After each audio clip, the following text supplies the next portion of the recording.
right, welcome to Now Let's Be Honest. My name is David. And my name's Brienne. And this is going to be our very brief review of the Wingfeather Saga, Season 1, Episode 2. I believe it's called A Mysterious Map. Yes. The Mysterious Map. Something along those lines. Map. Brienne, what are your initial thoughts of this episode? I really liked this episode. I feel like after watching the first episode and this one, I'm starting to really like it. I like it a lot more. Yes. And I see there's a step up in their game and stuff like that. Yeah, I would agree that that's kind of my general takeaway too. I think that this episode was actually even better than the first one, which the first one I liked, but I think I mainly liked the first one because I like the book series. Yeah. Whereas this episode, I actually liked it just as a show, which, to be fair, I probably would like the first episode as a show if I rewatched it again. But at first I was like, oh, this is just exciting to see characters from the books adapted to the thing. But I think it is kind of cool just as a show now. And we talked about this while we were watching it. It seems like the animation might have got better. Yeah, to me it does. Which I don't know. It could just be a thing where maybe we're just getting used to it or something like that, which we mentioned in our last video. Yeah. But it also could be, I don't know if maybe they were creating it in sequential order. And so maybe that they're just getting better and they're getting more comfortable with it as they go. Yeah. But I thought the animation actually looked better. And It looked I more think, detailed and stuff. Yeah. And so, real quick, I'm just going to go spoiler-free stuff. And then at the very end, we'll just do some very brief spoiler stuff. So I think the animation was better. I think that we get some lore building in this episode. In addition to stuff that's even found in the books, we actually get some just different scenes that aren't actually, I'm trying to think, really there's not that many scenes from the book that are in this particular episode, I don't think. Yeah. Obviously the whole thing with the mysterious map is from the book, but a lot of the other stuff is mainly just character building and stuff, which is, I think, really well done. And we just get more into the world of Ere We Are. And I think it's a really cool fantasy world. Just the different creatures and the different foods and the different games. It's just a really fleshed out world. Yeah, it's all unique. Yeah, and a lot of the jokes that they have there, I think you get a lot more humor in this episode. Oh gosh, sorry. I think there were a lot of jokes in the first episode, but something about this episode, so I think the jokes landed. I could have been more tired. I think I'm really tired right now, and it was just hitting my humor perfectly. Every time there's a joke, I just start cracking up laughing. Yeah. Even there's one scene earlier on where this isn't really a spoiler, but as a result of stuff that happened at the end of episode 1, the kids have been holed up in the house for 2 weeks, and Poto's just not having a fun time. He's like, we need to get these kids out of this house, and just there's this one extended scene where Poto's just trying to do a bunch of different stuff and they're just getting in his way. And something about that was just super entertaining to me. What else do we get in this? If you can't tell, we don't talk about what we're going to talk about ahead of time. We just watch the episode, come in here, sit down and talk. That's exactly what we do. I had other things in mind, but like I said, I'm tired. Trying to think of things that aren't spoiler. Yeah, related. but I will just say once again, I think that the episode overall was better. We see a progression of the story, and even in the expanded lore of the universe, right? Just the stuff that we have in the episode that isn't necessarily from the books. We still have expanded stuff that is still heading in the direction, it contributes to the story. It's not just added stuff for no reason. It contributes to the overall thrust of the story that you see in the books. And there's actually little things littered throughout that are kind of Easter eggs to stuff that actually shows up in later books. So it's stuff that you wouldn't pick up on because you've only read the first book. But I was reading it, I was like, oh, that's cool. Even Sarah. That character, she is not really a prominent character in the first Wingfeather book, but she becomes more prominent later on. And so I think it's kind of cool how they're making her a more prominent character here, just in the interactions between the kids. I just think that's really cool because she shows up in this episode as well. So yeah, I just think overall this was a better episode. The first episode was good, but this one really just, I think, solidified it as a show, and it seems like they had even a just better understanding of what they're trying to accomplish with the show. And it seems like that's just going to keep going in episode 3 because we got that little preview at the end of the stream. What did they say the next episode's called? It's Into the Catacombs or something like that? Yeah. Yes. Ooh, spooky. Let's see what that's about. But yeah, okay, let's just do a brief spoiler talk real quick, and then we'll wrap this up. This is going to be a pretty short video. Okay, so in this episode, like I said, we start off, spoiler alert, we start off kind of where the last one left off, and First off, we get some of the Fangs receiving messages about just different things that Nag, the Nameless One, Yeah. is doing. And so we have the Fangs developing some stuff over there. But with the Igby children, they've been holed up in their house for about 2 weeks, and Poto's getting tired of it. And so they're saying, y'all are going out, y'all need to go just do something. Yeah. And so we get this extended scene with the kids playing, what was the name of the sport? Oh. I don't remember what's good. I think it started with a Z. They have a broomstick and they have a little ball and then they have these little wooden sticks that they've made also. They like catch it. Yeah, I can see kids playing the sport. It's kind of fun. Yeah. But they play this game, and you get the back and forth between Janner and Sarah and Tink and everything. And you once again you get to see one thing they do really good is that they emphasize the different kids' strengths. Yeah. Which I just think is really good. They do that really good in the book series, but they're doing that really good in the show as well so far. Even with the one scene where Lily, Sarah picks her for her team, and Lily's like, I don't know, because she's got a crutch, and she's got a limp, and she's like, why would you pick me first? And Sarah says, oh no, but you know the rules really well, so you'll be really helpful, and you're going to be the one who helps us win. Yeah. And sure enough, that's exactly what happens.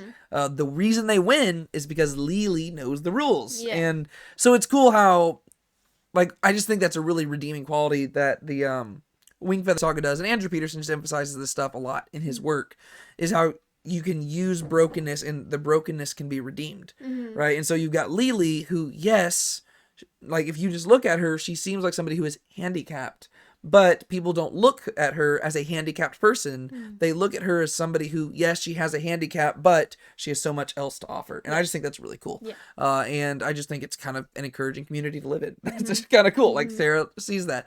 Whereas the other kids didn't necessarily see that. And I thought that was kind of cool. Right. And then as the story progresses, eventually they go out again, and we have Poto taking Lily to go. You probably like this scene. I did like this scene. They go drop off what are the names of the animals? Thwops. Thwops. Yes, they go drop the Thwops off in the potato garden of do you know that dude's name? It's Poto, one of Poto's friends. But I don't remember his name. Well, yeah. The one who stole his girl back in the day. Yeah. And so you got that scene, which that is from the books. And then you also have Janner and Tink going to visit Mr. Ateep, right, in the bookstore, and there's a pretty significant development there. But one thing that you also see is you get to see the development of the idea that Janner has this responsibility for Tink. Yes. And we saw that in episode 1. We see it here again. And this is just another theme that we see in the Wingfeather books. It's the theme of responsibility and how sometimes you have responsibility over stuff that you don't necessarily want. And Janner constantly, as the older brother, finds himself being forced to watch over Tink, even though he would rather just go do his own thing. Right. And in all honesty, Tink probably would rather go do his own thing too. Right. Because Tink is more of an adventurous, wild person who just wants to go do stuff and get injured. Whereas Janner is always having to watch out for him. And you see why. But I just think that's another cool thing that is going to play into the story later on. But they go to the bookstore, and we get Zuzab, who really reminds me a lot of Gollum. Yeah. That's just the character of him. But while they're there, they're just kind of just going through a bunch of different stuff. And while Tink is chasing Zuzab, he eventually runs into a bookshelf, knocks stuff over. It's kind of a funny scene. Yeah. But he ends up knocking this thing down at the bottom of the shelf, and they find a map. Dun, dun, dun. And whenever Mr. Ateep comes out, he's like, "Whoa, what's going on here?" And they see the itching book, and there's this long extended joke about itches and what is it? Pimples, dimples, scratches, and scars. Yes. It's a funny name drop book. Then there's the beginner's guide to itching places that you can't reach to itching unreachable places, and I just whole books about it. It's great humor. The jokes were just really landing in this episode. But they end up, and throughout all of this, they end up not being able to put the map back. They take it with them, and they discover that there is an X on the spot in the map that leads to Ankle Jelly Manor. Ooh, and so we're going to see the progression of that plot going forward. And so that's kind of just a synopsis of what happens in this episode. And then at the very end, we've got another scene where this woman enters in and she's talking to the Fangs. Yes. And this was in Torboro, right? Oh, we also got a scene in Dugtown, too. which those were scenes that were not found in the books, but they do set up stuff that's going to come later on. So we had a scene in Dugtown, then we have a scene in Torboro. And in Torboro, there was this girl who shows up, and I don't know who she is. Keep in mind, I've only read the first 3 books. I have not read the 4th book, and I'm kind of just saving that because I don't want it to end. And so I went through books 2 and 3 really quickly, and then I'm at book 4, and I'm like, I just don't want to start because I don't want it to be over. So maybe this girl is a character from the 4th one. I just don't know. It could be somebody just created for the show, but I did not recognize her. You don't know who that is, right? No. Yeah. So important though, because she was like sitting on the like a throne type thing, and she was talking about Nag the Nameless as if she had like a special connection. Right. So I don't know who this is. So there's a mystery here, and I don't know if it's just a mystery to people who haven't read the whole series, or if it's a mystery to everybody. But they've got my attention. And she says some stuff, and just like kind of once again advancing the Fang plot. Yeah. And then the episode ends. I wasn't expecting it to end when it ended. Yeah, we did not expect that to end that way. I had a sneaking suspicion just because that's kind of how the last episode ended. Like, it cut to, like, the fangs, and it was, like, just built, like, it was supposed to be, like, a cliffhanger ending. Yeah. But I was not expecting it to end where it did. And I was, like, wondering, I was like, oh, wow, this episode feels like it's a longer episode. And then, like, it ended. I was like, oh, well, that's probably why. Yeah. Like, I just had a good idea of how long it was. But, yeah, so there's our little spoiler section, like, synopsis of the whole thing. Is there anything else you want to say about this episode? I don't think so. I like it a lot. I think it was really good. I'm excited to see what the next one brings. Yeah. It's kind of difficult to figure out what to talk about here, because normally what we do on this channel is we talk about, like, biblical stuff. Yeah. And, so fantasy. I realize I only really have stuff to say when it comes to Bible stuff. Yeah. But I'm sure that once the show progresses and we start getting into the themes that are so rich in the book, I'll have more to talk about because... Right, yeah. There's stuff that develops. Yeah. Yeah. Whereas right now, we're still just fleshing out the characters. And I've got to say, I think my favorite part of the whole episode was actually seeing the 3 kids play around at the house. Just because that's something that... It's hard to describe that stuff in books, you know? Yeah. You don't actually get to see that, but it was just kind of cool seeing the 3 siblings just goof around and actually enjoy themselves and be kids, especially whenever you know what comes on later in the series. And, like, you just see, like, these kids are going to go through the ringer, and they're going to have a tough time, and they're going to go through some stuff. So it's kind of cool just seeing them, like, hang out and have fun before life gets complicated and they have to grow up. Right. But, yeah, so I think it was a very good episode. 10 out of 10, 100%. Definitely, if you have not been watching this show, go watch it. The episode 3 airs December 30th, so you can probably expect that we'll put a short little review kind of like this out around New Year's. And we'll ring in 2023 with Wingfeather episode 3. There we go. It'll be good. All right. We have to talk about our shirts. Oh, yes. Yeah, we're wearing... Look at this. Behold the Lamb of God. We did go to the Andrew Peterson Behold the Lamb of God tour. We sure did. In College Station, Texas. We went to that one a week ago now, right? And it was fantastic. It was absolutely great. We worshiped God, and it was a fantastic experience. I mean, I've never been to a concert like that, because it really wasn't a concert. It was just kind of like, there were people on a stage and they sang, but they were not performing for themselves. They were not drawing attention to themselves. Literally at the end of the whole thing, they led us in the doxology and they walked off stage before we finished singing.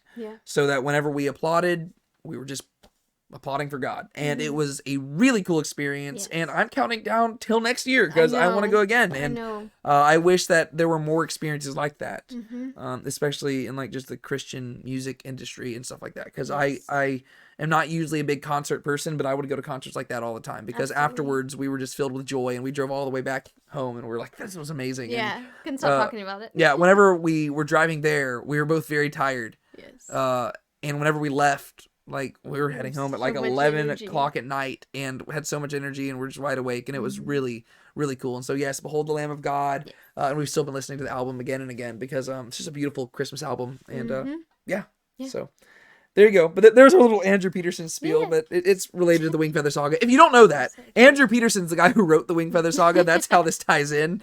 But yeah, so really fitting really to cool. wear. Yeah, that's why we wore this. But thank you so much for watching this video. Be sure to go check out the Wingfeather Saga on the Angel Studios app or on YouTube, and go buy some of their merchandise. I actually have a little Wingfeather tote sitting somewhere in my room over here. Yeah, you want to grab it? Yeah. Oh, she's gonna grab it. Just give me 1 second. Just give me a. Here we go. Oh no. Yeah, here we go. Look at this. I got a little Wingfeather Saga tote bag right here. There you go. It actually came from the it was a little thing they had at the Behold the Lamb of God tour. And so now I've got that, which is kind of cool. And I eventually need to like buy maybe some of their shirts or something, and we can wear those during this. But that'd be kind of cool. And the books. Go read the books. Yes, go read the books. They're so good. Yeah. They're so good. And I just can't wait till we start getting into some of the really good material in this series because I'm fully expecting to weep. Like, I'm expecting to weep, and I'm ready for it, and it's going to be great. Yeah. All right, thank you so much for watching this video. My name is David. And my name's Brienne. And this is Now Let's Be Honest. Be sure to keep a smile on your face. Don't let anybody steal your joy, and we will see y'all next time. God bless. Bye.